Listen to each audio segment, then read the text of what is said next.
वालेकुम। आज हम ताशकंद फूड सिटी सेंटर आ गए हैं, जहाँ पे सेंट्रल एशिया की सबसे बड़ी मंडी है। फ्रूट, सब्ज़ी, वेजिटेबल, गोश्त जो कि मुख्तलिफ़ ममालिक से आता है और सेंट्रल एशिया के सारे ममालिक में तकसीम होता है। आज इनका इंशाल्लाह हम रिव्यू देंगे कि ताशकंद फूड सिटी में क्या कुछ मिलता है और किस रेट मिलता है। ये पाकिस्तानी आलू है, 250 रुपये किलो यहाँ फ़रोख्त हो रहा है। ये पाकिस्तानी आलू ताशकंद की फूड सिटी में 250 रुपये किलो बिक रहा है। ये फूड सिटी पाकिस्तानी आलू जगह जगह 250 रुपये फ़रोख्त हो रहा है।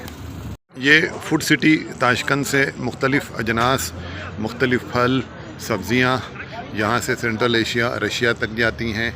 लोकल जितने भी ये कंटेनर खड़े हैं इनमें माल आता है और यहाँ पे उसी अंदाज से फ़रोख्त होता है कि जैसा पाकिस्तान में सब्ज़ी मंडी या फ्रूट मंडी में फ़रोख्त होता है।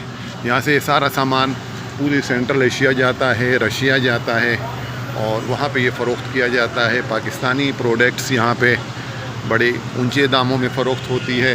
पाकिस्तानी आलू का बड़ा यहाँ पे शहरा है। जगह जगह पाकिस्तानी आलू के स्टॉल हैं और ये कंटेनर खड़े हैं जो कि यहाँ खाली होते हैं और लोकल लोग इसमें से ख़रीदते हैं। सुपर मार्ट्स वाले, किर्गिस्तान, ताजिकिस्तान के लोग भी यहाँ से ही ख़रीदारी करते हैं। ये अभी भी ये कंटेनर लगे हुए हैं आलू के, जो कि मुख्तलिफ़ अजनास यहाँ पे आ रही हैं।